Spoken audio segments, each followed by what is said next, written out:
사랑하는 성도 여러분, 지난주 주일에 부활의 빈 무덤을 여러분 기억하고 계십니까? 빈 무덤에서 우리는 대속죄의 사역을 완수하신 모습을 보았습니다.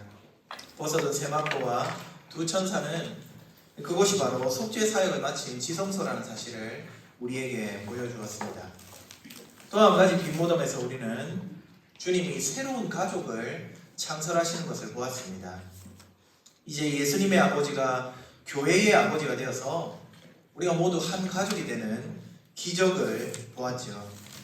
하나님을 아버지로, 예수님을 큰형님으로, 큰 오빠로 모시며 사는 교회가 이제는 가족입니다. 오늘은 그렇게 하나님을 아버지로 모신 부활 생명의 가족들이 누리는 부유한 은혜가 무엇인지를 같이 한번 살펴보려고 합니다. 그것은 바로 기도입니다.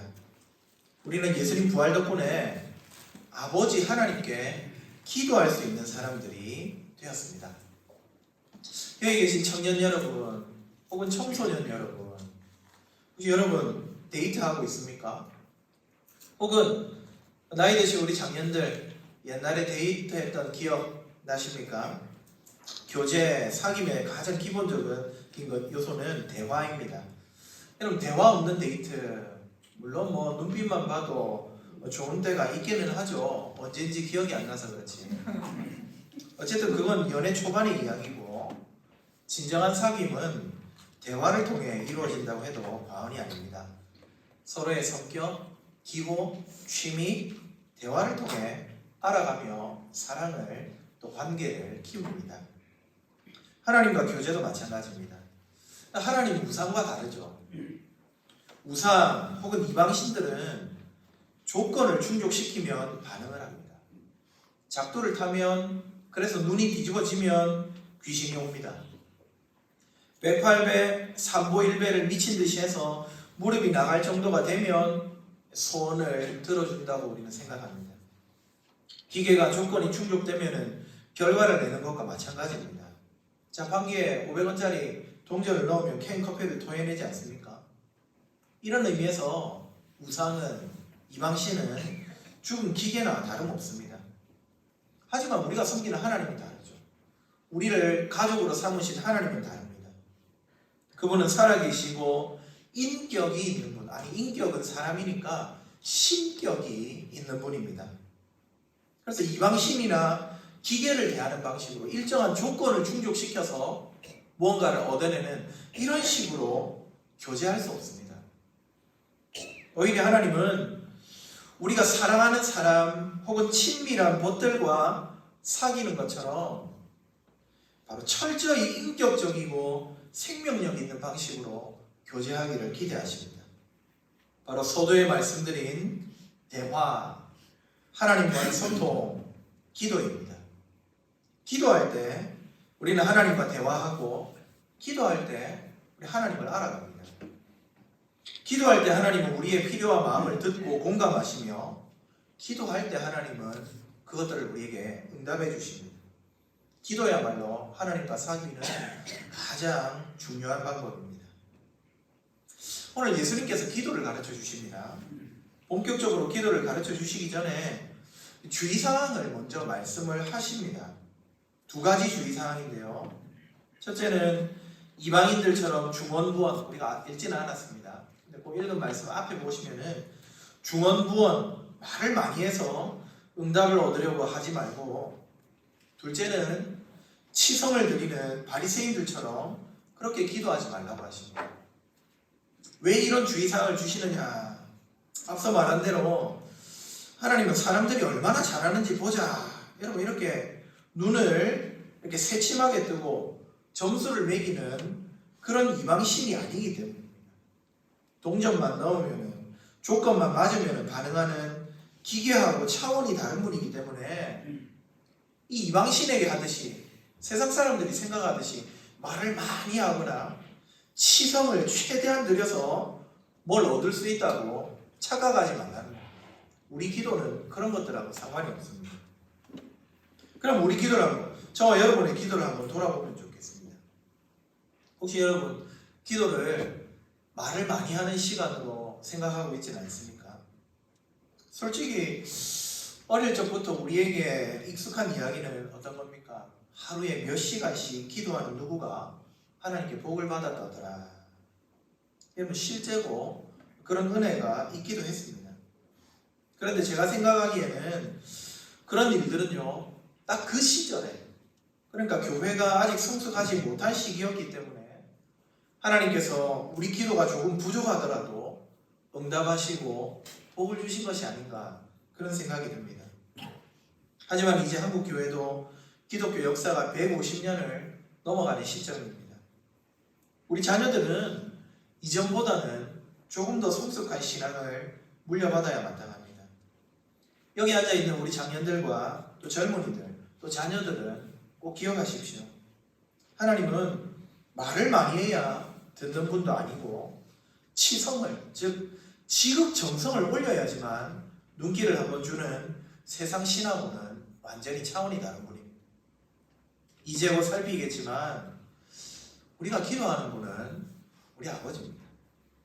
자식의 말에 귀를 기울일 줄 아는 친밀하고 따뜻한 분입니다. 중언부언하거나 자기의 정성을 자랑하지 않아도 그분은 이미 얼마든지 자기 자녀의 말을 듣고 싶어 하십니다. 바로 이 기도의 주의사항을 먼저 기억하는 우리 성도님들 되시기를 주 안에서 축복합니다. 자, 그러면 본론으로 들어갑시다. 약을 먹기 전에 주의사항을 잘 숙지한 걸로 만족하면 안 되죠. 약을 먹어야 됩니다. 기도의 주의사항을 들었으니 이제 제대로 된 기도를 해야 합니다. 이 제대로 된 기도, 어떤 기도일까요? 우리가 모뭇모뭇 거릴 줄 알고 예수님께서 친히 가르쳐 주셨습니다. 그것이 바로 오늘 우리가 읽은 말씀부터 기록된 주기도문입니다. 이 주기도문에서 먼저 우리 예수님은 첫째로 하나님을 부르도록 하십니다. 기도를 들으시는 하나님을 부르라고 하십니다. 어떻게 부릅니까? 하늘에 계신 우리 아버지여 입니다. 우리 같이 한번 해봅시다. 시작. 하늘에 계신 우리 아버지여. 여러분, 왜 부르면서 시작할까요? 이유는 간단합니다. 우리 기도는 오직 하나님 아버지 한 분을 향한다고 확정하는 것입니다. 여러분, 세상에 신들이 많습니다. 거듭나지 못한 사람들은 온갖 신들을 부르며 하나만 걸려라 하는 심정으로 기도하는 경우가 많습니다. 어릴 적에 제 친구들이 장난칠 때에 하나님만 아니라 마리아, 부처님, 알라신 다 부르면서 시험 잘 치게 해달라고 기도하는 거, 제가 어릴 때 제 친구들에게만 본 줄 알았는데 어릴 때 우리 둘째가 이러고 있더라고요. 본 적이 있습니다. 인간에게 무언가 영험한 모양이 있으면 거기서 신령함을 느끼고 그것을 추앙하려는 본성이 있습니다. 여러분, 이러한 인간의 본성을 따라서 기도할 것이 아니라 정확한 대상을 알고 기도하라는 겁니다. 바로 우리 기도를 들으시는 분, 하늘에 계신 우리 하나님 한 분뿐인 줄 알고 그분을 향해서 직접적으로 다이렉트로 기도하라는 겁니다. 자, 그러면 하나님 부르면 되는데 그냥 하나님 부르지 않고 뭐라고 합니까? 하나님 아버지 부르라고 합니다. 여러분, 그냥 하나님 하면서 기도하면 안 됩니까? 주님은 왜 굳이 하나님 아버지를 향해 기도하라고 하십니까? 한 가지 한번 생각해 봅시다. 여러분, 과연 우리가 하나님을 아버지라고 부를 수 있는 자격이 있습니까? 성경은 말하기를 사람의 행위가 날 때부터 악하다고 하죠. 창세기 8장 21절에 사람의 마음이 계획하는 바가 어려서부터 악함이라. 사도 바울도 말했습니다. 로마서 3장 23절에 모든 사람이 죄를 범하였으며. 여러분, 우리는 하나님 앞에 죄인들입니다. 우리는 하나님 앞에 형벌을 받아야 하는 사람입니다. 즉, 본디 우리와 하나님의 관계는 그렇게 끈끈하고 친밀한 관계가 아니라는 말씀입니다. 그분 앞에서 형벌받아야 합니다. 사형을 선고할 준엄한 재판장이 하나님이시고, 여러분, 그 앞에 고개를 푹 숙이고 벌벌 떨면서 형벌을 받아들여야 할 피고가 저와 여러분입니다. 어디 감히 하나님을 아버지라고 부릅니까? 여러분, 그래서 그런지 몰라도 신앙의 위대한 선진들 중에 한번 생각해 보십시오. 하나님과 동행하는 우리 믿음의 선배들, 하나님을 아버지라고 부르는 사람이 단 한 명도 없습니다. 아브라함, 모세, 여호수아, 엘리야, 이사야, 다윗, 심지어 예수님 이전에 가장 큰 자라고 하는 세례 요한도 하나님을 아버지라고 불렀다는 기록이 없습니다. 못 부릅니다. 감히 어디 하나님을 내 아버지로 인간적인 관계로 격화시켜서 부른단 말입니까? 기껏해야 주인님과 종, 왕과 백성, 이 정도로 관계 설정한 것이 다입니다. 그런데 여러분, 딱 한 분 있습니다. 일말의 두려움이나 망설임 없이 하나님을 아버지라고 부르는 분이 한 분 있습니다. 누구겠습니까? 바로 예수님입니다. 예수님은 사역하시면서 일관되게 하나님이 자기 아버지라고 말씀하셨습니다. 특별히 요한복음을 보시면은 계속해서 내가 하나님의 아들이다. 아버지가 하나님이 바로 나의 아버지시다. 여러분, 이 관계성을 드러냈는데 우리 예수님은 엄청나게 공을 들이십니다. 아버지의 뜻대로 이 땅에 오셨다고 합니다. 아버지의 뜻을 아는 자는 아들이신 자기뿐이라고 합니다. 아버지와 아들 예수님은 하나라고 하고 예수님 안에 아버지가 계시고 아버지 안에 예수님이 있다. 전부 이런 내용들입니다. 심지어 예수님이 고발당한 직접적인 죄고 여러분 잘 알고 계시죠? 뭡니까? 하나님이 자기 아버지라는 걸 인정했기 때문입니다. 몇 번 말씀드렸죠. 대제사장이 내가 하나님의 아들 그리스도냐 질문하니까 예수님이 네가 잘 말하였도다. 이 말에 옷을 잡아 찢고 당장 잡아 죽이라고 한 것입니다.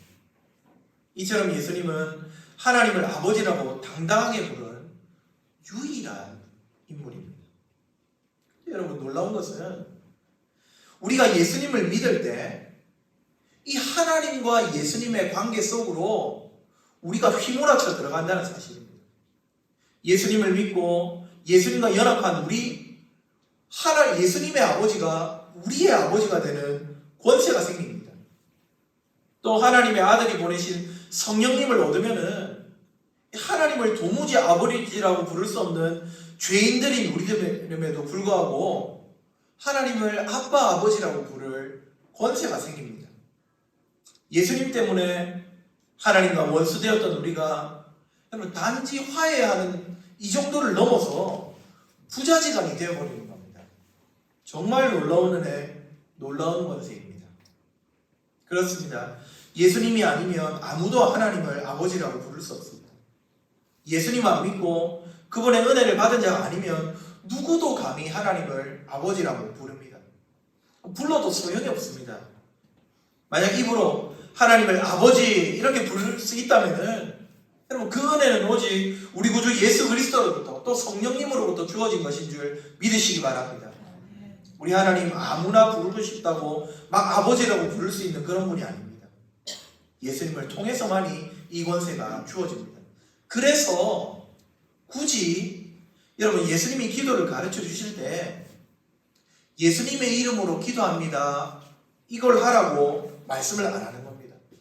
주님이 지금 기도를 가르쳐 주고 계시는데 우리가 기도 마칠 때는 예수님 이름으로 기도합니다. 합니까? 안 합니까? 하죠. 근데 주님이 기도의 샘플을 가르쳐 주시면서 너희들 마지막에는 내 이름으로 기도한다고 꼭 넣어야 된다. 이 말씀을 안 하십니다. 왜 그런지 아십니까? 바로 처음에 아버지 부를 때 여러분 아버지 부르는 것 자체가 예수님 안에서 지금 기도하고 있다는 증거가 되기 때문입니다. 예수님이 아니면 도무지 하나님을 부를 수가 없고 아버지라 부를 수가 없고 기도할 수 없기 때문에 하나님을 부를 때 하나님 아버지 부르면은 이 기도는 벌써 예수님 이름으로 예수님 안에서 드리는 기도가 되기 때문에 주님 예수님 이름으로 기도하라는 말을 굳이 안 가르쳐주고 계시는 겁니다. 사랑하는 성도 여러분, 우리 기도는 예수님을 통해서 자비롭고 친밀한 아버지께 드리는 기도라는 사실을 믿으시기 바랍니다. 우리 기도는 신을 향해 올리는 딱딱한 종교 행위가 아닙니다. 여러분, 기도를 시작할 때 하나님을 아버지 이렇게 부르는 순간 저와 여러분의 기도는 종교 행위가 아니라 부자녀 간의 따뜻한 대화가 됩니다. 아버지와 아들 간의 그 신뢰와 돈독함이 가득 묻어있는 멋진 대화로 만드는 부름, 그것이 바로 하나님 아버지 부를 때 일어납니다. 여러분, 응답받는 기도의 비결 어디에 있을 것 같습니까? 열심히 기도하는 것, 오랜 시간 기도하는 것, 이미 예수님이 그것은 중요한 게 아니라고 말씀하셨습니다. 그럼 어디에 있습니까? 바로 인격적이신 우리 아버지를 예수님 안에서 부르며 기도할 때, 하나님을 아버지 부르며 기도할 때 응답받는 줄 믿으시기 바랍니다. 아들에게 좋은 것을 주시고자 하는 우리 아버지를 부르면서 또한 그 아버지의 나라와 뜻을 먼저 구하면서 항상 기도 응답받는 저와 여러분 될 수 있기를 주님의 이름으로 축복합니다. 한 가지 더 우리가 주목할 점은 하늘에 계신 아버지, 하나님 아버지 부를 때에 그냥 아버지라고 부르지 않고 하늘에 계신 분이라고 부른다는 점입니다. 하늘이 어떤 곳입니까? 그럼 하늘은 먼 곳입니다. 하늘은 닿을 수 없습니다. 고대로부터 사람들은 하늘의 해와 달과 별의 변화를 신비하게 생각했습니다. 구약의 성도들과 신약의 유대 땅의 백성들은 하늘을 하나님이 계신 곳이라고 생각했습니다. 시편 11편 4편에 여호와께서는 그의 성전에 계시고 여호와의 보좌는 하늘에 있으며 그의 눈이 인생을 통촉하시고 그의 안목이 그들을 감찰하시다. 하나님은 하늘에 계십니다. 여러분, 우리의 지금 예배당 이 강단의 벽이 하늘 색깔이죠. 왜 하늘색으로 했겠습니까? 카메라 잘 받으라고 그랬겠습니까? 그게 아니고 천국을 펼친 듯한 하늘 보좌가 이곳에 있다는 것을 상징하고 싶었기 때문입니다. 하나님은 하늘에 계십니다. 그래서 여러분, 유대인들을 대상으로 쓴 이 마태복음에는요, 하나님 나라라는 말 대신에 하나님이 계신 곳, 하늘을 대신 집어넣어가지고 하늘나라, 천국이라는 말을 많이 사용합니다. 감히 하나님을 부르지는 못하고 하나님 계신 하늘을 대신 붙인 겁니다. 예, 하나님은 하늘에 계십니다. 닿을 수 없는 곳, 신비로운 곳, 그곳에 계신 하나님.